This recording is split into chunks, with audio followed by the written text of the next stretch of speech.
دو لوگ بیٹھے تھے نا حرم مکہ میں. ایک صاحب کہہ رہے تھے کہ میرے اوپر بدر میں جو قتل ہو گئے کفار ان کا ذکر چل رہا تھا، تو دونوں گفتگو کر رہے تھے بدر میں ہمارے اتنے لوگ مسلمانوں نے مار دیے. تو ایک ان میں کہنے لگے کہ اگر میرے اوپر قرض نہ ہوتا اور میرے چھوٹے چھوٹے بچے نہ ہوتے تو میں تو تلوار لے کے جاتا اور مدینہ شریف جا کے معاذ اللہ بدلہ لے آتا. دوسرا کہنے لگا میں دیتا ہوں نا تیرے بچوں کا خرچہ بھی اور میں تیرا قرضہ بھی اتارتا ہوں، تو جا.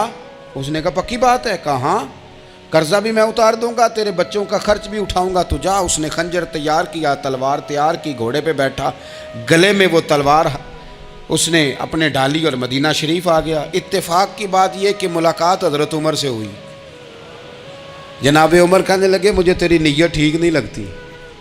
پکڑا کدھر آئے ہو؟ کہنے لگا میں تو بدر کے قیدیوں کے بارے میں بات کرنے آیا. فرمایا تلوار لے کے چل تجھے حضور کے پاس لے کے جاتا ہوں. نبی کریم کی بارگاہ میں لے گئے تو حضور فرمانے لگے کیسے آئے ہو؟ کیسے آنا ہوا؟ کہنے لگے جی میں تو بدر کے جو قیدی آپ کے پاس ہیں ان کی بات کرنے آیا تھا. تو حضور فرمانے لگے چل پھر باقی کی میں سناؤں. خیال آیا مسلمان نیک و بد پہچان جاتے ہیں، محمد آدمی کے دل کی باتیں جان جاتے ہیں صلی اللہ تعالی علیہ وسلم. فرمایا میں سناؤں؟ حضور کیا؟ فرمایا تم اور فلاں بن فلاں وہاں بیٹھے ہوئے تھے نا حرم مکہ میں فلاں پہاڑ کے ساتھ ٹیک لگا کے، اور تم نے یہ کہا تھا نا کہ قرضہ نہ ہوتا، بچے چھوٹے نہ ہوتے تو بدر کے مقتولین کا میں بدلہ لیتا. یہ سارا کچھ طے کر کے پھر آئے ہو تلوار لے کے، اور یہاں کہتے ہو میں قیدیوں کے بارے میں بات کرنے آیا تھا. اس کے تو پسینے چھوٹ گئے،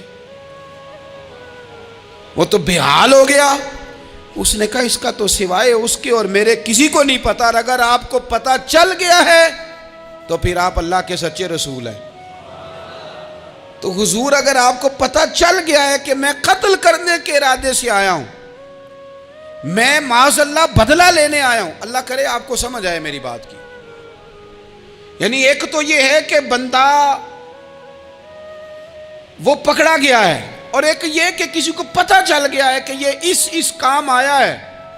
پھر لوگ جب معافی دیتے ہیں تو بڑی کہانیاں سنا کے دیتے ہیں، ایسے نہیں دیتے. حضور اب آپ کو پتا چل گیا ہے تو کیا کریں گے؟ تو حضور فرمانے لگے تو بتانا تیرے ساتھ کیا کریں. اس نے کہا کہ میں نے سنا ہے آپ معاف بڑا کر دیتے ہیں. یعنی یہ گھر سے کو پیار کرنے نہیں آیا، پھولوں کا گلدستہ لے کے نہیں آیا، تلوار لے کے آیا، لیکن یہ میرے محبوب کا حوصلہ ہے. اور آیا بھی عین مسلمانوں کے بیچ ہے، جو چاہیں اس کے ساتھ کر سکتے ہیں. اس نے کہا معاف کر دیں، تو حضور نے فرمایا جا میں نے معاف کیا. حضور نے معاف کیا. وہ کہتا حضور معاف کر رہے تھے اور رب میرے دل میں ایمان کو تازگی عطا فرما رہا تھا. حضور نے معاف کیا اور میں نے کلمہ پڑھنا شروع کر دیا. ہم معافی نہیں دیتے، کبھی کبھی صلح تو کر لیتے ہیں، صلح ہو جاتی ہے. پنچایت میں صلح ہو گئی، پھر لڑائی ہوئی، پھر بات شروع سے شروع ہو گئی کیونکہ ہم نے معافی، پھر وہ بات شروع ہو گئی 1955 سے. تو بھی آکھیا سی، تو اے بھی کیتا سی، وہ بننے والی گل یاد ہی، او بس کر یار، کچھ بھولیں بھی تو. بچے پتہ کیوں خوش رہتے ہیں؟ آپ کو پتہ ہے بچے کیوں خوش رہتے ہیں؟ بچوں کو بات بھول جاتی ہے. اس لیے بچے، اماں نے ادھر 2 تھپڑ مارے 3-4 منٹ پہلے، اور اگلے 5 منٹ میں اماں نے پھر ماتھے کا بوسہ لیا تو بھول گئی بات. اللہ کرے کوئی تھوڑے تھوڑے بچے بھی بن جائیں. یہ جو بہتے سیانے ہیں نا، ان کا بھی اللہ ہی حافظ ہے. عقل زیادہ آ گئی ہے نا. اس لیے اقبال جیسے لوگوں نے کہا تھا خرد کی گتھیاں سلجھا چکا ہوں، یا رب مجھے صاحب جنوں کر دے، صاحب جنوں کر دے، صاحب اللہ کوئی تھوڑا سا مجھے مجنون بھی بنا. یہ زیادہ عقل تو کسی کام کی رہی نہیں، پاگل کر دی، پاگل کر دی. بہت سارے لوگ ایسے ہیں زیادہ سمجھدار ہوتے ہیں، لہذا معافی دینے کو تیار. معافی دیں. جب کوئی معافی کا مطالبہ کرے تو اسے معافی. سب سے مشکل کام ہوتا ہے لمبی لسٹ والے دشمن کو معاف کرنا. لسٹ جس کی لمبی ہو نا غلطیوں کی، ایک آدھ غلطی تو معافی ہو جاتی ہے.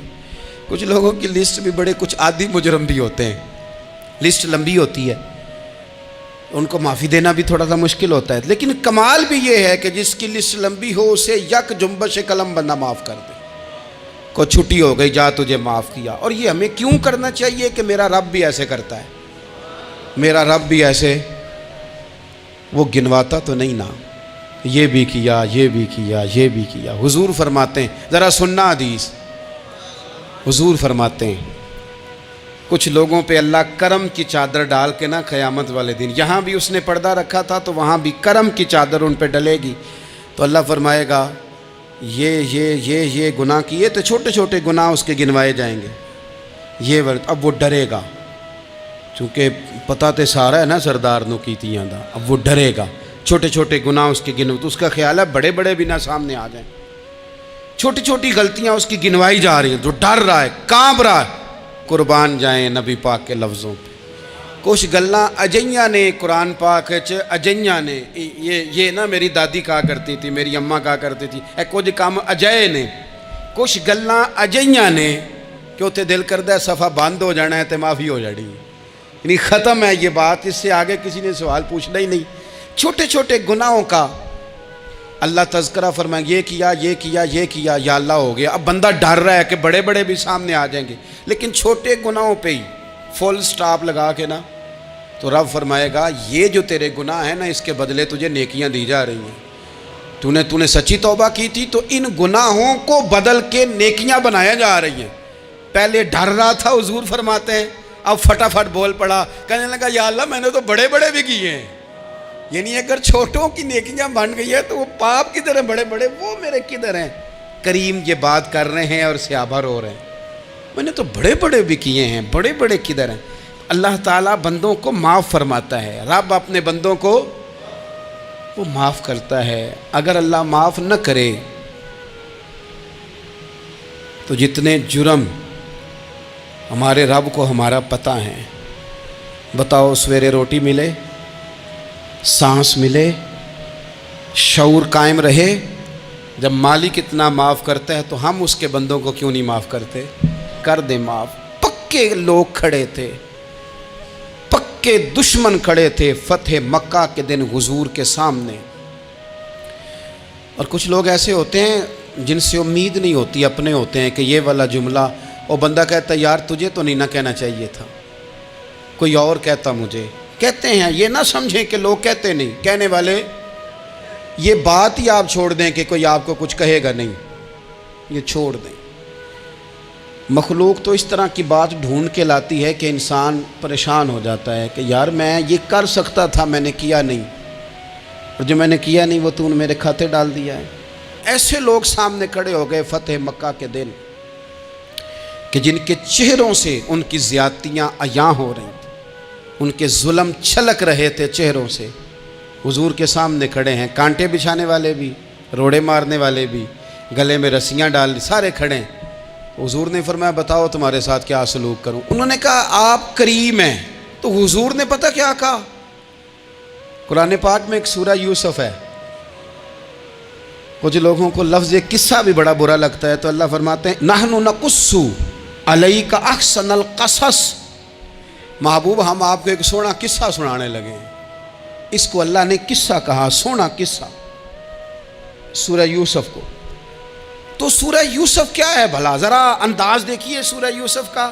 پہلے حضرت یوسف لاڈلے ہیں باپ کے، لاڈلے، پھر اسی جناب یوسف کے منہ پہ تماچے ہیں، پھر وہی جناب یوسف کنویں میں ہیں، پھر کنویں سے بچ گئے، کنویں میں گرا بھی بندہ کبھی بچتا ہے، بچ گئے، اللہ کی شان ہو تو بچ جاتا ہے، بچ گئے، فرماتے ہیں میں نے سمجھا بچ گیا ہوں، جب بچ گیا تو بڑی تکلیف ہوئی، بھائیوں نے کہا ہمارا غلام ہے، ہم نے بیچنا ہے، سگے بھائیوں نے بیچا، جو باپ کی طرف سے سگے تھے بیچا، فرماتے ہیں میں بکا، اب بڑا پریشان تھا کہ یار کبھی آپ غور کریں نا کسی کا ریٹ لگ جائے، فرماتے ہیں اب بڑا پریشان تھا، اور جب میں مصر میں گیا تو میں کونے میں کھڑا ہوں اور لوگ مجھے خرید رہے ہیں۔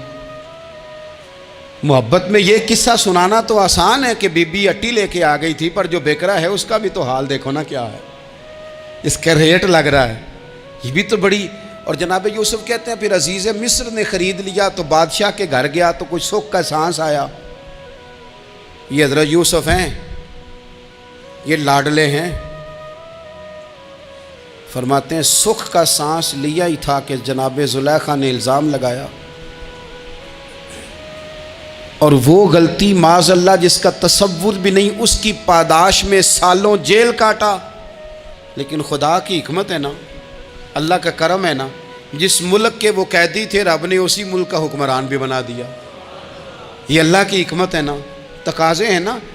صبح کے تخت نشین شام کے مجرم ٹھہرے، ہم نے پل بھر میں نصیبوں کو بدلتے دیکھا۔ وہ جو چاہے جب چاہے کر دے۔ تو جب وہی بھائی مجبور ہو کر سوالی بن کر سامنے آئے ہیں، پتہ کیا ہوتا ہے، بندہ معاف کر دیتا ہے، بہت سارے لوگ معاف کرتے ہیں پر کہانیاں سنا کے، پتہ جے نا ادوں کی آکھیا سا جے، پتہ جے نا ادوں کی کیتا سا جے، پھر پتہ جے نا تسی اے بھی آندے سو، یہ ساری کہانیاں سنا کے۔ لیکن حضرت یوسف کے سامنے کھڑے ہو گئے، جناب یوسف نے بات چھیڑی کوئی نہیں، فرمایا تم سے بات ہی کوئی کرنی، جاؤ تمہیں سارا کچھ معاف کیا۔ اب جب یہ لوگ مکے والے حضور کے سامنے کھڑے، اس طرح معافی دینی چاہیے۔ یہ جب سامنے کھڑے ہوئے تو حضور نے فرمایا پتہ ہے تمہارے ساتھ کیا سلوک کرنے والا ہوں؟ کہا حضور نہیں، فرمایا وہی جو جناب یوسف نے بھائیوں کے ساتھ کیا تھا، پچھلا صفحہ پلٹنا ہی کوئی نہیں، جاؤ تمہیں معاف کیا، جاؤ تمہیں معاف کیا، جاؤ تمہیں معاف کیا۔ اور صرف معاف نہیں کیا، ساتھ عزت بھی دی۔ سب سے زیادہ مقابلے تو حضرت ابو سفیان نے کیے تھے نا، آخر تک وہ آئے تھے، آج وہ کلمہ پڑھ رہے ہیں، سردار ہیں، کلمہ پڑھ رہے ہیں، تو نبی پاک نے صرف معافی نہیں دی، عزت بھی دی۔ فرمایا جناب ابو سفیان چونکہ اب مسلمان ہو گئے ہیں، میں سب کو معاف کرتا ہوں، جو اپنا اندر سے دروازہ بند کر لے اسے بھی معاف کرتا ہوں، اور جو ابو سفیان کی حویلی میں آ جائے اسے بھی معاف کر دوں گا۔ تو ابو سفیان وہ کہتے ہیں میں حیران ہی ہو گیا کہ اتنی بڑی بات، معافی بھی دی اور ساتھ عزت بھی دی۔ تو آج جو سبق آپ کی خدمت میں میں نے عرض کیا ہے، اس کو آپ امید ہے یاد رکھیں گے۔ ایک تو یہ کہ معافی مانگ لیں، اگر کسی جگہ ہمارا معافی مانگنا، اگر ہم سمجھتے ہیں، ہمارا دل ضمیر گواہی دیتا ہے کہ مجھے معافی مانگنی چاہیے تو معافی مانگیں۔ اور دوسرا پھر معافی دیں بھی، اور معافی دیں، سیاسی صلح نہ کریں، معافی دیں تو پھر واقعی دیں، دل سے دیں۔ اور آخری بات یہ کہ جس طرح ہم نے لوگوں سے معافی لینی ہے اور معافی دینی ہے، اسی طرح جہاں ہم سے شرعی قباحتیں ہوئی ہیں، اخلاقی کمزوریاں ہوئی ہیں، ایک بات تو اچھی طرح سمجھ لیں کہ نفل پڑھنے سے حقوق العباد نہیں معاف ہوتے، وہ بندے سے معافی مانگنے سے ہی ہوتے۔ ساری رات کو بندہ تسبیح پڑھے اور کہے کہ میں نے اماں کی نافرمانی کیا تو معافی ہو جائے گی، نہیں، وہ اماں ہی معاف کرے گی تو معافی ہوگی، وہ ابا ہی معاف کرے گا تو پھر ہی معافی ہوگی۔ تو جو جہاں شریعت کی مخالفت کی ہے وہاں بھی معافی مانگیں، اللہ کے حضور گڑ گڑائیں، توبہ کریں، اور توبہ بدل جانے والی کریں، تبدیل ہو جانے والی توبہ کریں۔ معافی مانگ بھی لیں، معافی دے بھی دیں، اور آپ سے یہ بھی گزارش کروں گا کہ جہاں اللہ رسول کی ہم سے نافرمانی ہوئی ہے وہاں تنہائی میں 2 نفل پڑھ کے، تنہائی میں اللہ تعالیٰ سے بھی معافی کے خواستگار ہوں۔ یاد رکھیں جب اس کی خفیہ تدبیر آ گئی تو پھر معافی کا وقت ہو سکتا ہے خدا نہ کرے ہمیں نہ مل سکے، تو اب وقت ہے، خوب استغفار کریں، خوب معافی مانگیں۔